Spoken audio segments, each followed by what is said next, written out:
So yesterday, got home from grad, opened up my email and saw that we had one from Lyle and Effie. I wasn't surprised because, it was coming down to when we were leaving. I figured they had last minute details or whatever, or visa news or whatever. And so I opened it up and I read it and I sat there and I didn't know how to respond.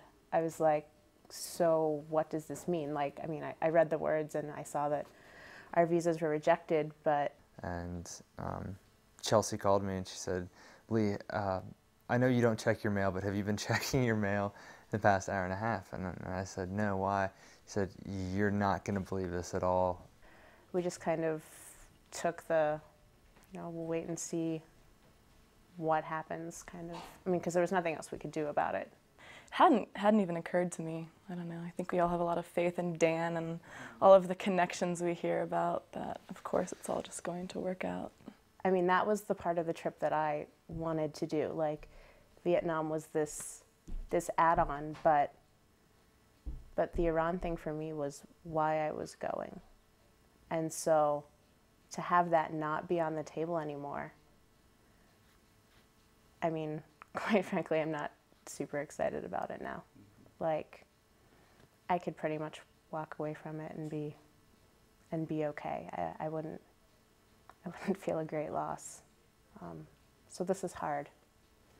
I think the number one thing I've heard in the last 24 hours is people like my parents and my girlfriend who have been really concerned about this trip, saying things like, well, when we said we wanted you to be safe, we didn't mean that we didn't want you to go. We just, so they feel almost bad in a sense, like it was their fault. But, not that anybody, I think, on this end really wanted us to not go. It's just kind of, reworking it now to figure out what's going to happen and when we'll go to Iran, or if we'll go to Iran. I'm feeling good about what's probably going to be happening. I know that one of the first things I thought of, and what a lot of people when I told them would say as well, what about Vietnam, and can you go to Vietnam earlier? Is that going to be able to go longer? And that was pretty much my immediate hope. If Iran isn't working out, then I hope we kind of extend the Vietnam part, so I'm happy about that.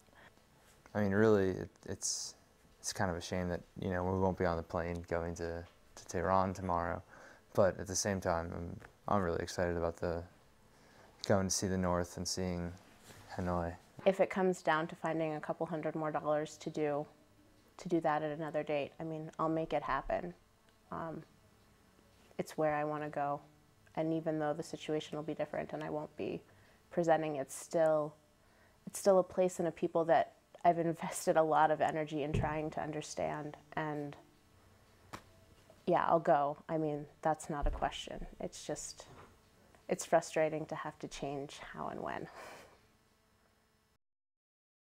And then I kind of pulled away from the group there on that day of March 16, 1993.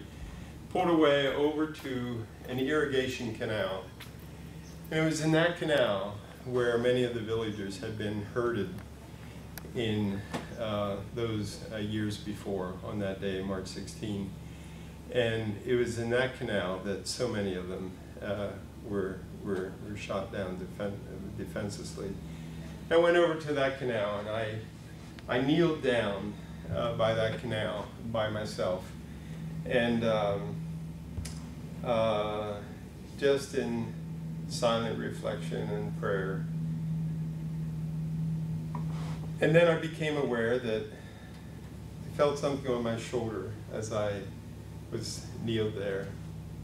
And I kind of looked, and here was a young boy, now, I don't know, maybe 6 years old, with his hand on my shoulder, looking into my eyes, and through my tears I could see this beautiful boy with this smile on his face, and he was like, without saying it, it was like, why are you crying, sir?